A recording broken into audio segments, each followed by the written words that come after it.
السلام علیکم۔ عورت کی مظلومیت کی کہانیاں بہت لکھی جاتی ہیں۔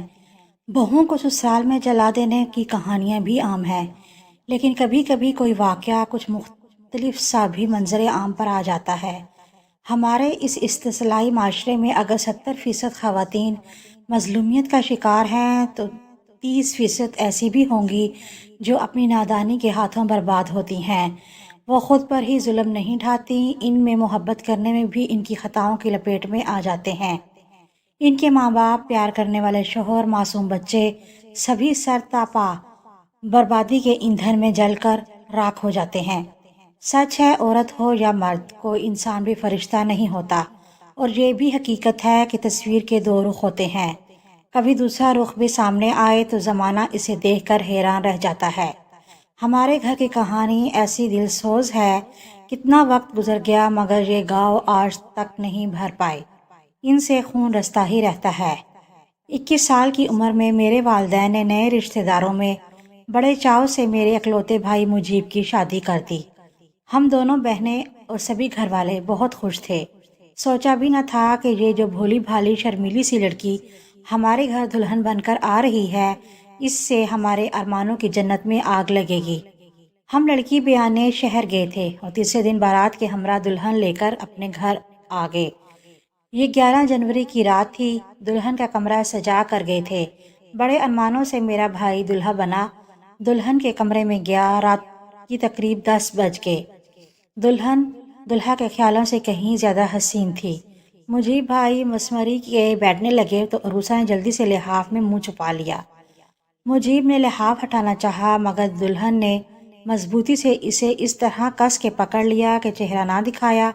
مجیب اس کی منتیں کرنے لگا کہ منہ تو دکھاؤ۔ وہ تلخی سے بولی، آپ آرام سے سو جائیے اور مجھے مت ستائیے۔ اس کے الفاظ سے میرے بھائی کے دل کو ٹھیس لگی۔ وہ کمرے سے باہر جانے لگے تو عروسہ نے لحاف پرے پھینکا اور مساحری سے اتر کر ان کو کندھوں سے پکڑ لیا اور باہر نہ جانے دیا۔ وہ اس کی حرکتوں سے بھکلا کے سوچنے لگے شاید ملکی طبیعت کی لڑکی سے پالا پڑ گیا ہے۔ عروسہ سے کہا، دلہن بیگم، پہلے روز اپنے جیون ساتھی کا ایسا سواگت۔ وہ بولی، معاف کر دیجئے، میں تو لاٹ کر رہی تھی۔ اچھا، اب باہر مت جائیے اور آ کر میرے پاس بیٹھ جائیے، ہم باتیں کرتے ہیں۔ ایک دوسرے کو جاننے کے لیے باتیں کرنا ضروری ہوتا ہے۔ یوں رات دیر تک اس لڑکی نے مجیب بھائی کو باتوں میں الجھائے رکھا اور باتوں باتوں میں اس قدر بہکی کہ اپنی ماضی کی داستان بھی سنانے لگی۔ کہنے لگی، میں نے ایک شخص جلال نامی سے محبت کی ہے۔ وہ بالکل میرے آئیڈیل کے مطابق تھا، مگر اس میں تعلیم کی کمی تھی اور آپ تعلیم یافتہ ہیں، اس لیے میں نے ان پڑھ پر ایک تعلیم یافتہ کو ترجیح دی اور تمہارے ساتھ شادی پر ہاں کر دی۔ عروسہ کے لیے شاید یہ باتیں معمولی ہوں گی مگر مجیب کے لیے کسی بم دھماکے سے کم نہ تھیں۔ ابتدائی 3 دن اور 3 راتیں اس پر بہت بھاری گزری، تبھی اس کی چھٹی ختم ہو گئی۔ ان دنوں اس کی ڈیوٹی کشمیر میں تھی اور وہاں کا موسم خوبصورت تھا۔ اس نے وہاں دل کو بہلانے کی پوری کوشش کی مگر عروسہ کے کہے ہوئے جملے اس کا سکون برباد کیے رکھے۔ امی ابو سے خط لکھتے اور فون بھی کرتے رہتے تھے۔ مجیب کو انہوں نے بتایا تھا کہ عروسہ میکے چلی گئی ہے۔ اچانک 4 ماہ بعد ہماری بھابھی صاحبہ کا خط آیا کہ 1 ہفتے میں مجیب تم میرے میکے پہنچ جاؤ ورنہ میں خودکشی کر لوں گی۔ عجیب لڑکی تھی وہ، اور عجیب کہانی تھی اس کی۔ بھائی کو ڈیوٹی سے فوراً چھٹی کیسے مل سکتی تھی؟ یہ تو اللہ کی کرنی کہ انہی دنوں چند دن کے لیے بھائی کا محکمے کی طرف سے لاہور کا دورہ نکل آیا، تبھی چھٹی مل گئی اور اپنے سسرال پہنچنا ان کے لیے ممکن ہو گیا۔ عروسہ بظاہر خوش نظر آتی تھی۔ بھائی نے اسے بتایا کہ چھٹی تھوڑی ہے اور میں نے ابھی گھر بھی جانا ہے۔ وہ بولی، میں بھی تمہارے ساتھ گھر چلوں گی۔ ٹھیک ہے، چلنا ہے تو چلو، تمہارا گھر ہے، امی ابو بھی خوش ہو جائیں گے۔ اسی دن دوپہر کو جبکہ بھائی اپنے سسرال میں عروسہ کے کمرے میں لیٹا ہوا تھا اور وہ کچن میں تھی، اس کی چھوٹی 4 سالہ بہن فرش پر کھیل رہی تھی۔ وہ کبھی کوئی چیز اٹھا کر لاتی، کبھی کچھ اٹھا کر لاتی اور بھیا کو دیکھ کر خوش ہوتی۔ اس کی معصوم اداؤں پہ مجیب محفوظ ہو رہے تھے۔ اسی اثناء میں اس نے سنگھار دان کی میز کے نیچے سے ایک کاغذ کا ٹکڑا اٹھایا اور بھائی کو لا کر دیا۔ مجیب نے وہ کاغذ لے لیا اور اس پر لکھی تحریر پڑھنے لگے۔ یہ اقبال نامی شخص کا لکھا ہوا خط تھا جو اس نے عروسہ کے نام تحریر کیا تھا۔ عروسہ کے لکھے ہوئے چند جملے بھی اس میں رقم کیے ہوئے تھے۔ لکھا تھا، اقبال کیا ہوا جب میری مجیب کے ساتھ شادی ہو گئی ہے، میرے دل میں تو صرف تم ہی بسے ہو۔ مجیب نے خاموشی سے خط اپنے پاس رکھ لیا اور بیوی کو لے کر اپنے گھر آ گئے، جہاں والدین عروسہ سے پہلے ہی خفا تھے۔ انہوں نے بتایا کہ تمہاری بیوی کے نام کئی خطوط جلال نامی شخص نے لکھے ہیں۔ جب میں نے تمہاری بیوی سے پوچھا کہ یہ کون ہے اور کیوں تم کو خطوط لکھتا ہے، تو الٹا مجھ پر ناراض ہو کر غصے میں میکے چلی گئی۔ اب تم اس مسئلے کا حل نکالو۔ مجیب بھائی نے بیوی سے پوچھا تو اس نے قسمیں کھا لیں۔ ان کو صدمہ ہوا کیونکہ ایک خط اقبال نامی کا شخص کا پہلے سے اس کے پاس موجود تھا۔ دوسرے روز ابا جان نے جلال نامی شخص کے 2 خطوط بھائی کے حوالے کر دیے، جو ڈاکیہ دروازہ بجا کر ان کو دے گیا تھا۔ مجیب بھائی نے خط پڑھا جس میں بیہودہ قسم کی باتیں لکھی ہوئی تھیں۔ یہ دونوں خطوط انہوں نے جب عروسہ کو دکھائے تو وہ شرمندہ ہو گئی، بولی ماضی گزر چکا ہے، اب اس کو دبوچ کر ہلاک تو نہیں کر سکتی، لڑکپن میں خطائیں ہو جاتی ہیں، آپ معاف کر دیجئے۔ قسمیں کھائیں کہ ایک بار اعتبار کر لو، پھر کبھی ایسی غلطی نہ ہوگی۔ اب جن سے سلام دعا کر لی ہے وہ پیچھا نہیں چھوڑ رہے، تو ان کو سمجھانے کہاں جاؤں؟ اب کبھی میری طرف سے شکایت کا موقع نہ ملے گا، بس ایک بار معاف کر دو۔ بھائی کو جلدی ڈیوٹی پہ پہنچنا تھا، بیوی کو کچھ کہا اور نہ جھگڑا کیا، خاموشی اختیار کر لی اور ڈیوٹی پر روانہ ہو گئے۔ لیکن جاتے ہوئے دیہاتی پوسٹ ماسٹر کو کہہ گئے کہ میری عدم موجودگی میں عروسہ کے نام سے کوئی خط آئے تو گھر پر مت دینا، بلکہ اپنے پاس رکھ لینا۔ پوسٹ ماسٹر مجیب بھائی کا دوست تھا، اس نے یقین دلایا کہ ایسا ہی ہوگا۔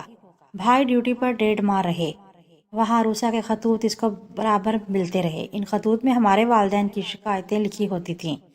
واپسی میں بھائی گھر آتے ہوئے پوسٹ ماسٹر کے پاس گئے، اس نے کچھ خطوط ان کے حوالے کیے۔ رات کو جب سب سو گئے تب مجیب بھابی نے عروسہ سے پوچھا، پھر کوئی خط تو نہیں آیا؟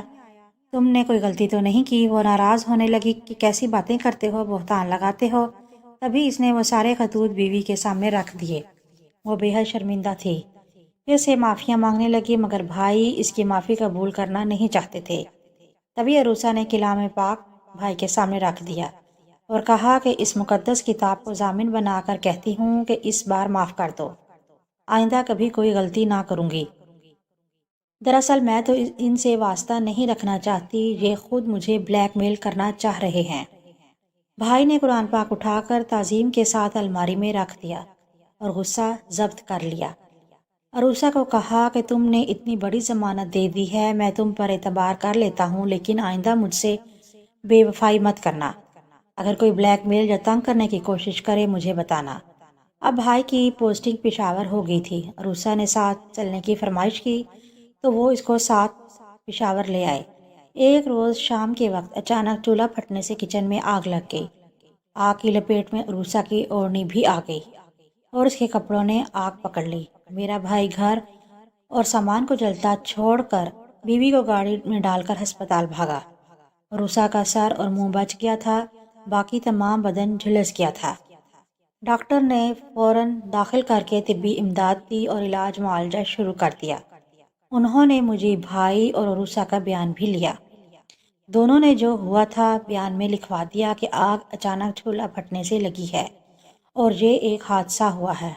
ڈاکٹر نے کچھ دیر بعد بھائی کو علیحدہ کر کر بلا کر کہا کہ ان کا بچنا محال ہے، ویسے تو اللہ کی ذات بڑی ہے، لیکن اتنا جل چکی ہے کہ ان کا زندہ رہنا ایک معجزہ ہی ہوگا۔ کچھ کھائے پیے بغیر رات بھر مجیب عروسہ کے پاس رہا اور تمام رات جاگتے گزر گئی۔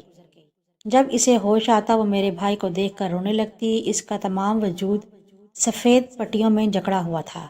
وہ تکلیف میں تھی اور ڈاکٹروں سے کہتی تھی مجھے مر جانے دو، میں اس لائق ہوں، میرے شوہر انسان نہیں فرشتہ ہیں، میں ان کی قدر نہیں ہوں، اسی وجہ سے یہ مجھے سزا ملی ہے، اللہ تعالیٰ مجھے معاف کر دے۔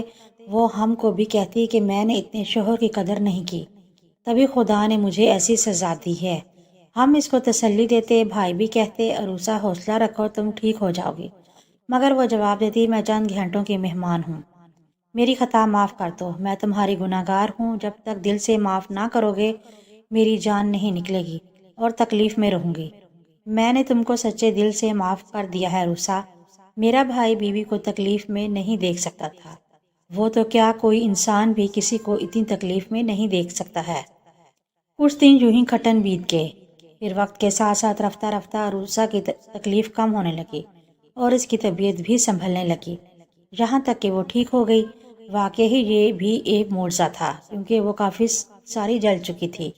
ایک دن اس نے بھائی مجیب سے کہا کہ میرا سارا وجود تو جل گیا ہے، اب تو آپ کو میری ضرورت نہیں رہی، مجھے تمہاری ہی ضرورت ہے، خواہ تم جس حال میں ہو۔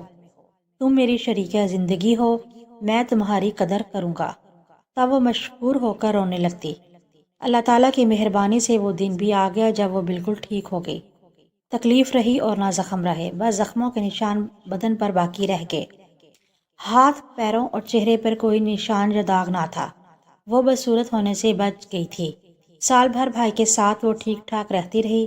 ان دنوں ان کی پوسٹنگ راولپنڈی ہو گئی اور یہ یہاں آ گئے۔ کچھ دن سکون سے گزر گئے۔ ایک دن عروسہ کہنے لگی، بہت دن سے میں میکے نہیں گئی، میرا دل بہن بھائیوں اور ماں باپ کے لیے اداس ہے، کچھ دن ان کے پاس جا کر رہنا چاہتی ہوں۔ مجیب نے چھٹی لی اور اسے لے کر اس کے میکے آ گئے۔ عروسہ کو جلا ہوا دیکھ کر اس کے والدین پریشان ہو گئے، مگر اس نے یہ کہہ کر سب کو خاموش کر دیا کہ میں نے ان کو خود ہی منع کیا تھا کہ آپ لوگوں کو اطلاع نہ دیں، ورنہ آپ زیادہ پریشان ہو جائیں گے۔ اس نے بات بنا دی اور دوسرے روز مجیب سے کہا، آپ ڈیوٹی پر جائیے، میں کچھ روز امی ابو کے پاس ہی رہنا چاہتی ہوں۔ بھائی کو تو وقت مقررہ پر ڈیوٹی پر پہنچنا تھا، لہٰذا وہ راولپنڈی لوٹ گئے۔ ان کو آئے چند دن ہی گزرے تھے کہ ان کے نام وارنٹ آ گئے۔ مقدمہ کرنے والے ان کی بیوی اور سالے تھے۔ مقدمہ تھا ارادہ قتل کا، یعنی مجیب نے تیل چھڑک کر بیوی کو جلانے کی کوشش کی، اور دوسرا مقدمہ تھا تنسیخ نکاح کا۔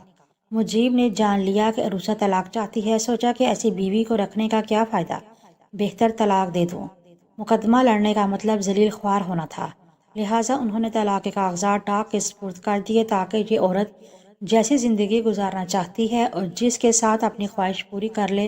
اب بتائیے قصور مجیب کا ہے یا اس عورت کا، جو شکل سے بھولی بھالی اور شرمیلی سی مگر چھپی رستم اگھنو کی پوری نکلی۔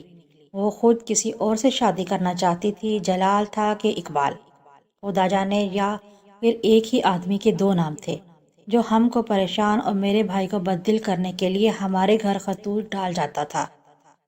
میں نہیں کہتی کہ لڑکیاں کم سنی میں اپنی مرضی کی شادیاں کر لیں، جبکہ ابھی وہ عقل کی کچی ہوتی ہیں، لیکن بچیوں کی شادیاں تب کرنا چاہیے جب وہ باشعور ہو جائیں اور شادی کے رشتے کو ایک مقدس رشتہ سمجھتے ہوئے اس کو دل سے قبول کر لیں۔